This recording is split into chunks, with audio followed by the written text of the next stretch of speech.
jërë ngeen jëfati ci seen ànd ak télévision Futur Média dal leen ak jàmm ci xibaaru marax mi ponk yi ca gën a fës bokk rek ci ñaari syndicat jàngalekat yu gën a am doole nag ci réew mi fi mu ne ñooy yëglu yooyee syndicat tëral ba noppi nañu fas yéene rek doxalee bokk na nag ci ay grève yoo xamante ne day manko ci Sénégal bañuñu sax ba examen yi nag ñu bank ca seeni yoxoo li ko waral bokk na ci payorub jàngalekat yu ñu war a yokku te ba nëgëni furaas beneen ponk ci biir xibaar yi muy tolluwaayu ñu ñuy sàkku ñu jàpp ni ñu ne ci biir kër yi di liggéey la léeg-léeg ñu leen di sàkku seen lim toll na ci ñeenti téeméer ak juróom fukk ak juróom-ñett xayma bu ñu def la diggante janvier 2021 la jàpp mars 2022 kër gi gëstu nag ci wàllu woowee rek ne faaw ñu xoolaat nag nu ñuy doxalee ci mbir moomee ndax yëf yi ëpp na mbootaay gi boole ñi yëngu ci wàllu yoon di soxna ñoom it yéy nañu yàbbi ci mbir mi tey ji nag lañu ko jébbal boromam Ndiaye TFM ñu xam ko lool nag ci liggéey bu am solo bi mu doon def ci kër gi gannaaw bu mu fi bàyyi ko ni ki démb moom nag Ndiaye tey ji jébbal nañu ko boromam aw tiis kese nag lañu nemmeeku ci njaboot ga muy jege ñaale kër ga ba ci fii ci groupe Futur Média ñu bari nag daal di def nag délégation bu takku ngir gunge ko rek ci këram gu mujj dinañ waxit ci li ñu nemmeeku rek muy réew mi fu mu toll nii nag ak rey geek yu ni mel fitna gi bari na agression yi bari na ñu ne dañoo dem ba rek ñàkk suñuy jikko mbaa boog jikko yu nekkoon ci ñun amatul ñu jàppit itamit ne war nañoo xoolaat bu baax a baax nu ñuy doxalee am na ñoo xamante ni sax dem nañu ba ne ñàkkum xëy moo ko waral wala boog tolluwaayu jamono lu mu ci mën a doon Souleymane Lo sociologue def na ci am njàngat mbokk yi ponk yaa ngi nii bu ngeen taaxirloo tuuti ñu faram-fàccee xibaar yi.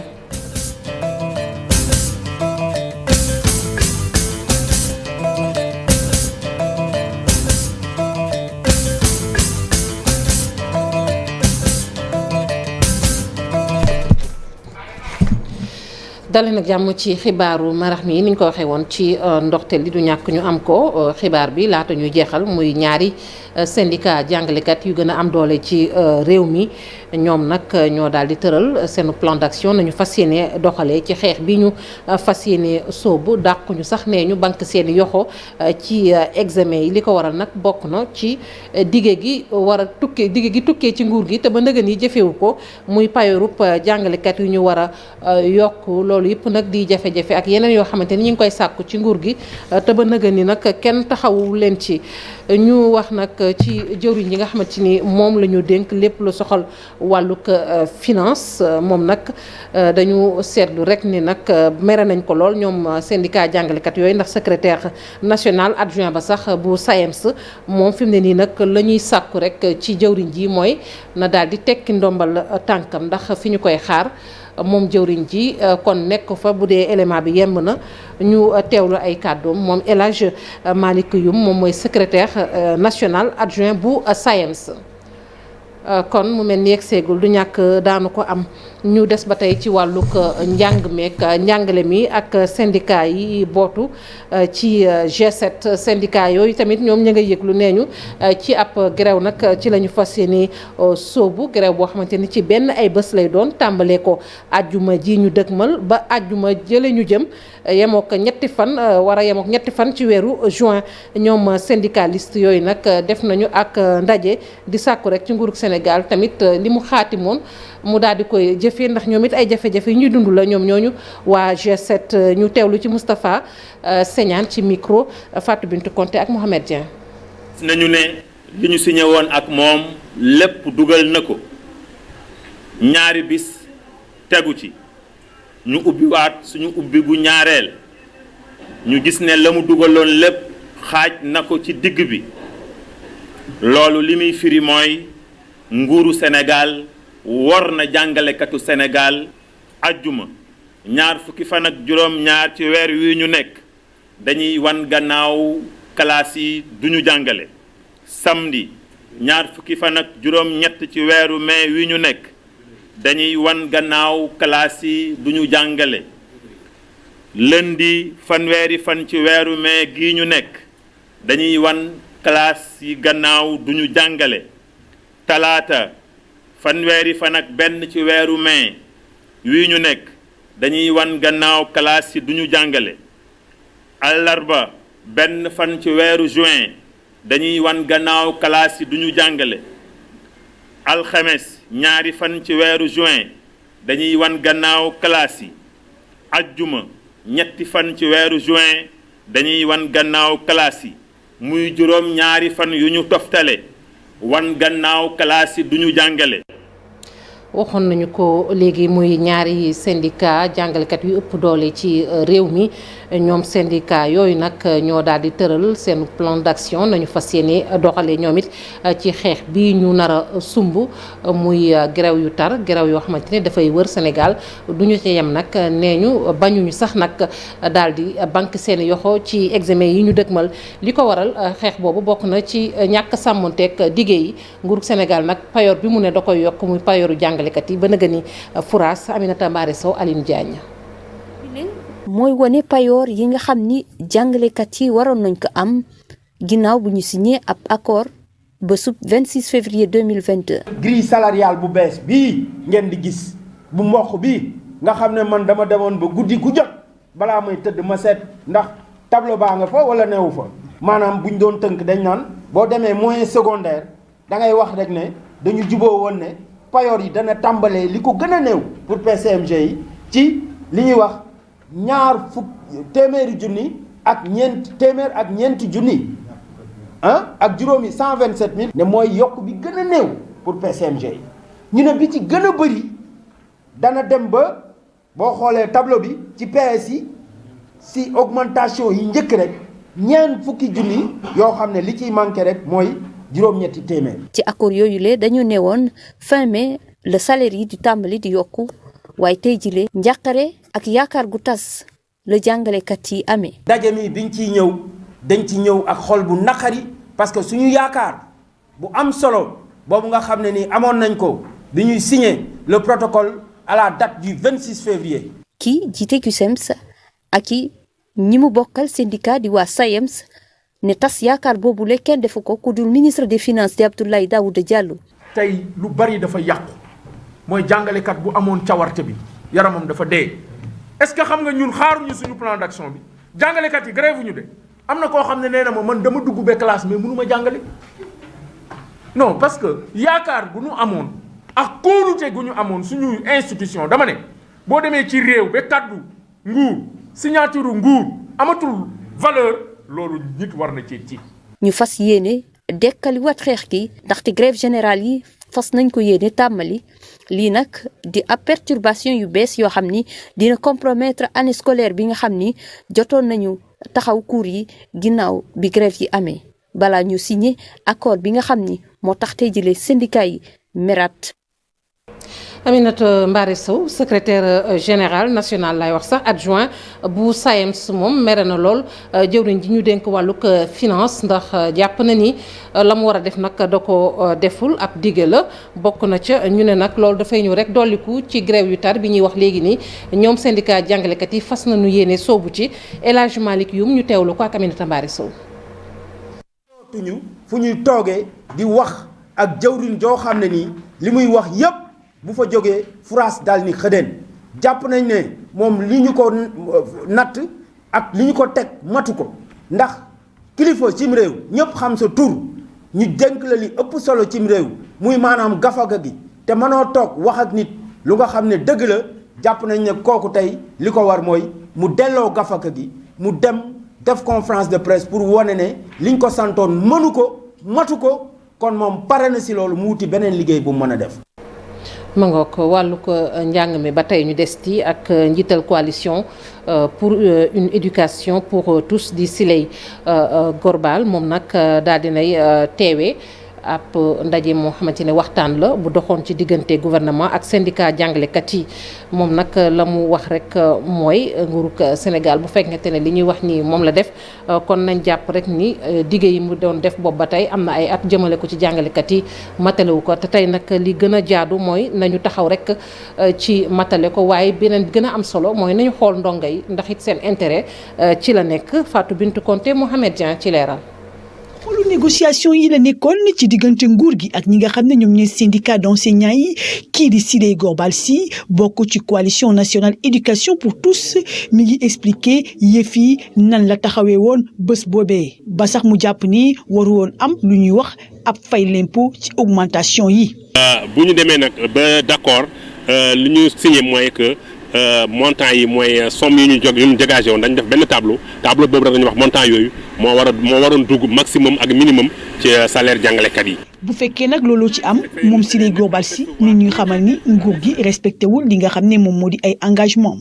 léegi nag suñu demee ba xam ne gouvernement bi deful loolu ñun dañuy wax ne gouvernement bi su fekkee deful montant yooyu yi mu annoncé woon ci salaire enseignant yi ce qui veut dire que respecté wul lu ñu waxante woon ñu ngi leen di ñaan nag ñu respecté accords yi bu ñu respecté wul accords yi rek école bi mën na am ay jafe-jafe. te situation bi nag war nañ koo mën a moytu surtout nag jamono ji ñu nekk ci veillu examen yi ndongo yi seen xel dalul. li may lancé enseignants yi mooy que ñu gën encore waxtaan ak gouvernement bi pour ñu jéem a seet lu ñu war a def ba vraiment saafara ñu régler problème bi sinon vraiment du baax ci situation école bi du baax ci xale yi parce que ñu ngi à la veille des examens scolaires. grève mënul am xale yi góorgóorlu nañu ba egg si fii ñu egg si à quelques encablures des examens pour ñun il est hors de question ñuy waxu grève. li ci mën ci am ba am daal fi mu toll nii ñi nga xam ne ñoom ñoo di syndicat d'enseignants yi ña nga taxaw temm nag fas yéene ko jàmmarloog nguur gi ci jëf ji nga xam ne fi mu ne nii moom la ñu nekk. Fatou Bintou Konté ñu wax ci jeneen jëf muy jëf yi ñu nemmeeku léegi ñàkkuk kaaraange gi faat bakkan yi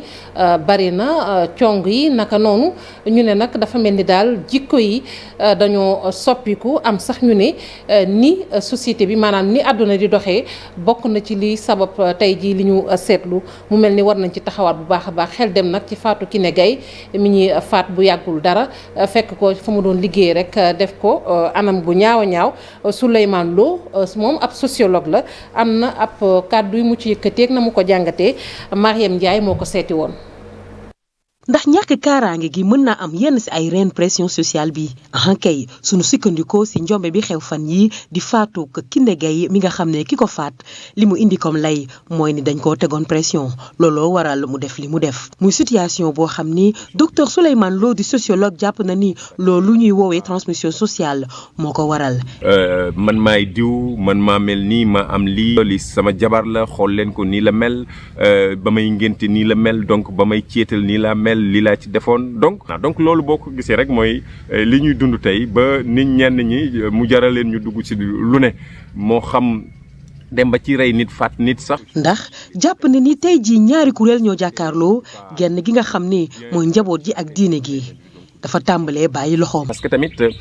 boo jëlee ci beneen fànn moo di da ngay gis ni fi ñu daan bokk maanaam fi nit ki bokk ñu naan xamal fi nga bokk fi nga jógee mooy li ñu naan les groupes d'appartenance di famille bi bokk ci ak wala tarixa bi ma bokk wala diine ji ma bokk loolu noonu dafa dem ba gis ni amatul benn doyo maanaam amatul valeur boo xamante ni wala amatul contrôle bi mu doon am ci nit ki ba di ko tee def yenn yi. muy situation bu métti ci ndaw ñi nga xam daanaka ngiroo nañ ba pare. ci gis leen ma bi. société boo xamante ni gis leen ma la maanaam société gis leen ma nit ki jarut muy nekk li mu nekk mais bala muy mën a nekk li mu nekk ñu considérer ko wala ñu jox ko cër mooy il faut mu wanewu ni man nii laa mel nii laa toll donc foofu nag mooy tax ba nit ñi tamit rawatina xale yeeg ndaw ñi dañuy toll foo xamante ni ku si nekk da ngay bëgg a bokk ci société bi da ngay bëgg société bi considérer la. pression am déet Xaasim Ba kenn la ci superviseur ndam si yàlla Kiné Gaye daf ko leboon na 200 000 ngir te doomam dimanche bi muy indi beneen laaj kan la ñu war a wóolu su fekkee ñi rey ay mbokk lañ ay xarit wala ay jegeñaale. Mariam Ndiaye ñu koy jaajëfal bu baax a baax ñu des ba tey ci wàllug agression yi wax nag ci bu yàggul dara fukki fan ak juróom la ci weeru wii ñu nekk nag ak kenn ku ñu maanaam songoon fële ca zone de captage gendarmerie nag def na ci liggéey bu am solo ndax am na ay doomu aadama yu ñu jot a teg yoxo ñaar ca ñoom teg nañu leen loxo ca Kër Massar la ñu fa jàppee ñaar am na tamit yeneen ñaar waa boog ñeent yoo xamante ne kon ñaar ñu jàpp ci Kër Massar di jéggalu ñeent ñoo xamante ne tamit tegal nañ leen loxo bu yàggul dara ak ñeneen ñu jàpp ci diwaanu ko Fatick colonel Issa Diack moom mooy chef bu centre renseignement des opérations bu gendarmerie mi ngi dalal xelu askan wi te di leen wax it nañu fexe ba longo ak police gendarmerie ngir liggéey bi gën a mucc ayib ñu teewlu ko. mu nekk juróom benn nit ñu ñuy jàpp yoo xam ne fi mu nekk ñu ngi ci loxol yoon ñu leen di toppee mbooloo jëfkatu ñaawteef càcc ci mbooloo booleeg foqar ñi ak di utiliser lu mel ne oto wala moto ak bépp koo xam ne tax na ci wala mu dimbali leen kilifa yu gendarmerie nationale nag dañuy profiter ci occasion bi ngir dalal xelu askan bi xamal leen ni lépp lu mu laaj ci moyen ak ci xarañ incha allah dinañu ko def pour que ñaawteef yi nga xam ne moom lañ ci nemmeeku fan yi weesu ñu dàkkal waaye loolu rek mënul nekk rek liggéeyu police wala gendarmerie dafa nekk liggéey boo xam ni ñëpp dañ ci war a dugal seen loxo ba tax na ñuy woo population bi képp koo xam ni gis na lu la jaaxal wala loo xam ni gis nga ni lii war nga ko signaler na nga ko wax ñi nga xam ne ñoom la ko yoon sant bu ko defee matuwaay yi ci war a jël. niñ ko waxee woon ci ponk yi ñeenti téeméer ak juróom fukk ak juróom-ñett ci doomu aadama jàpp nañu ni sàkku nañu leen ñooñe nag ci kër yi la ñuy liggéeyee nee ñu ab seetlu la bu mbootaay gi njabootee soxna yëngu ci wàlluk yoon def diggante janvier la 2021 jàpp mars 2022 kii nag ab kër la guy yëngu ci lépp loo xamante ni jëm na ci gëstu ci àq ak yelleefu doomu aadama ci wàlluk koom ci wàlluk caada ñi ngi sàkku nag ñu soppi doxalin ci wàllu woowu te jël ci ay matuwaay na mu gën a gaawee ñu teewlu ci Cheikh Diop ak Pape Sangone Mbaye. ñoom ñi nga xam ne nag dañuy faral di liggéey ci màkkaat yi ñu di ay miin daan doole dañuy faral di jànkonteel ak jafe-jafe bu ñu sukkandikoo ci journal bi di l'Observateur AGS daal nay wàññu lu ëpp ñeenti téeméer ci ay doomi aadama yoo xamante ni dañuy dund wàllu xoxotal diggante janvier 2021 ak itam mars 2022. mu nekk violence physique symbolique ou même violence sexuelle lu xaw a doy waar la te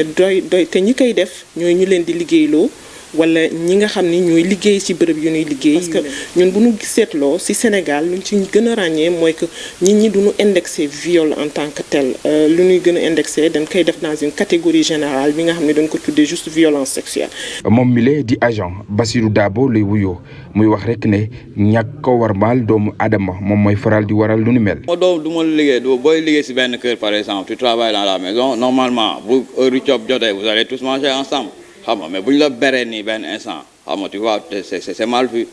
comprendre nga effet côté fanaan bi tamit xam nga bu fekkente ne ñëpp dañuy fanaan dans les chambres bien kii yow ñu utal la benn espace boo xamante ni bon c'est pas très adéquat xam nga loolu tam neexul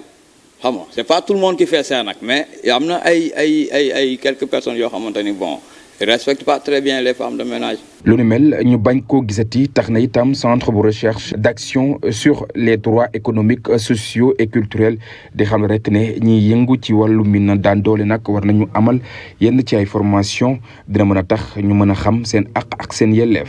tey boo xoolee jànq yi nekk ci kër yi lu ñuy jot ci payoor c'est en deçà du SMIC sénégalais qui est à peu près à 58 000 en 2021 et peut-être même moins pour certaines catégories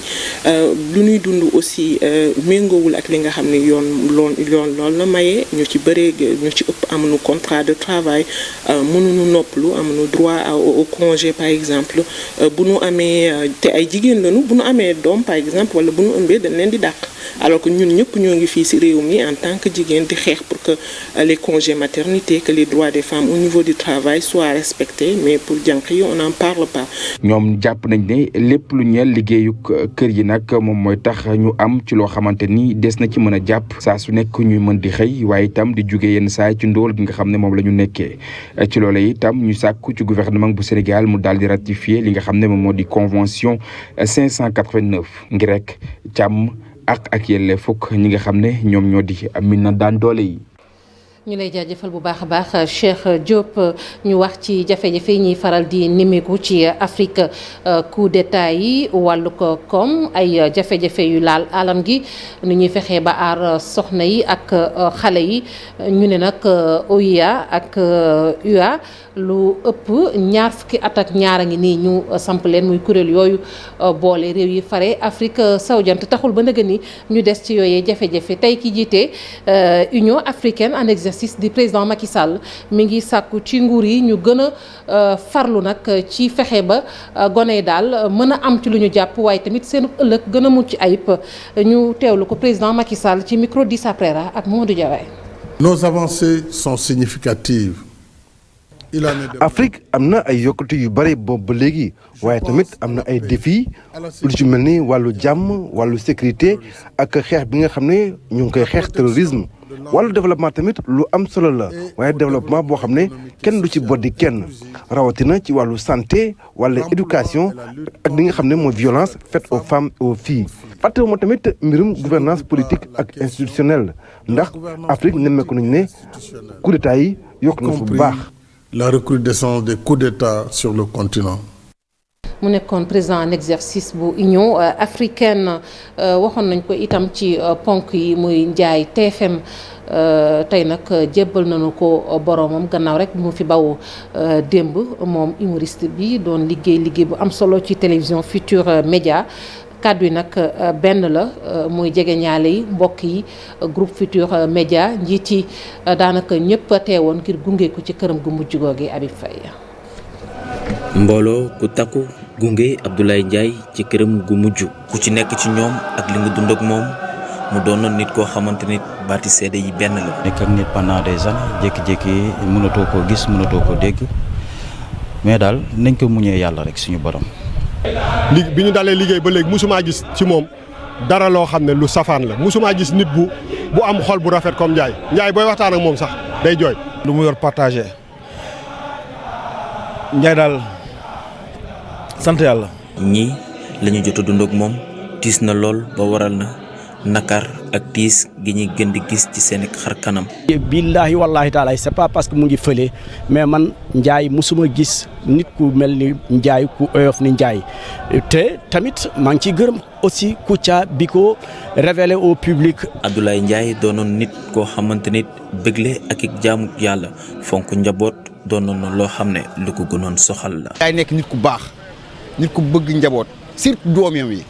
Ndiaye doom yi ko gënal lu mu am ci kaw suuf billaahi wallaahi.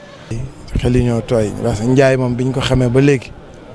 jàmm la xam amanteeg ñëpp waa Futurs Médias vraiment tey xol tooy na trop te nit ku baax dem na. koo xam ne foo ko gis ay bëñam nga njëkk a gis kaf ak nit ñi ree ak ñoom xale yi ndaw yeeg ñi maasee ak magam yeeg yëpp. ñamu daan liggéeyal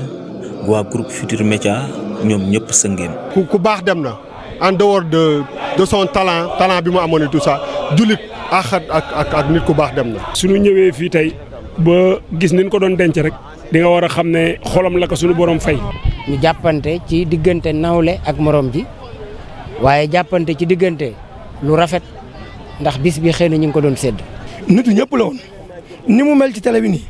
noonu la meloon diplôme noonu la mel fépp.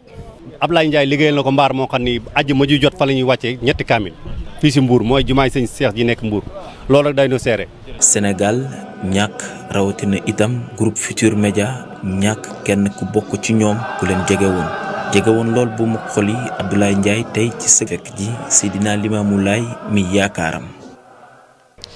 ñeent fukki at ak juróom képp la amoon moom Abdoulaye Ndiaye teel a dëddu waaye nag li mu fa liggéey du fay ni ngeen ko déggee noonu ci kàddu yi kenn la woon ci liggéeyam ndax anam na mu ko daan defee anam bu ñëpp soppoon sax tey mu bari woon lool ni ñu ko waxee rek ñu demoon gunge ji ko ci këram gu mujj dañu ci ànd ak Pape Fara ñi nga ak Abdoulaye Anne. njàqare ak tiis nga dem gis ci kanamu nit ñi bi nga xam ne Abdoulaye Ndiaye dëddu na ni nekk nag choc bu rëy ci ñoom ñi nga xam ne ñoo nekkoon xarit yi ak collègues yi ñëpp jàpp ne Abdoulaye Ndiaye nit ku baaxoon la. nga génn àdduna sa waajur bu jigéen toog seede ci yow ba jooy loolu rek dafa wane ne moom mi ngi ci li mu waroon a nekk mooy mi ngi doon bégal jaami mi ngi doon daw ndax njaboot mais mi ngi doon bàyyi xel bu baax waajuram lu mu am mi ngi koy bokk ak moom kon Ndiaye relation ak artistes yi relation ak population sénégalaise tey lii firndeel na ko tey ni Yoff meloon fii nit ñi ni ñu mel wane na ne moom du popularité bi rek mais dafa nit ku modeste la. sama bëtëri lañ nekkoon toile fakal la macha allah mu doon nit ku baax nit ku oyof xanaa di koy ñaanal yàlla rek yàlla xare ko àjjana suuf sedd si kawam si barke Seydina Mohamed waa Télé Futurs Médias nag yéen ñëpp ñoo ngi leen di ñaanal nag. directeur wala sax employé bu groupe Futurs Médias ñëpp teewoon ci dëj bi ngir nag joxe seen njaal te xam ne Ablaye Ndiaye liggéeykat bu exemplaire la woon. li ci topp nag mooy Pastef gi ci liggéey bi ndax ko xamante ni ba bi yaram bi sutante ci lal bi mu tëdd mu ngi tenir à ce que rubrique bi ñu ko dénk ci rajo bi allo présidence ñu koy woo au téléphone muy def liggéey bi kooku vraiment wane na cofeel bu mu amoon ci liggéey bi ak bëggeel bu mu ko bëggoon donc ñu ngi ànd maase ak ñi fi seede yëpp di ko ñaanal suñu borom xarikal jana suñu borom teg loxoom ci njaboot gi. artiste célébrité wala sax collègue Pikine dafa feesoon dell nit ñi ñëw nag ngir rendre ko dernier hommage am moom Ablaye Ndiaye ñu jàpp ni nitu caada la woon waaye tamit ku gëm yàlla la bu ñu sukkandikoo ci ñi nga xam ne ñoo yëkkati woon ay témoignages. ñu koy jaajëfal bu baax a baax Pape Fara Gningue di ñaan rek sunu borom suuf woyof ci kawam yàlla xaare ko àjjana ci gën a kawe. mangoog fii la ñuy tàggatoo ak yéen ci xibaaru marax mi sant leen gërëm leen bu baax a baax ci kanam tuuti 20h xibaar yi ci nasaraan daa ngeen ci ànd ak Chérif Diop.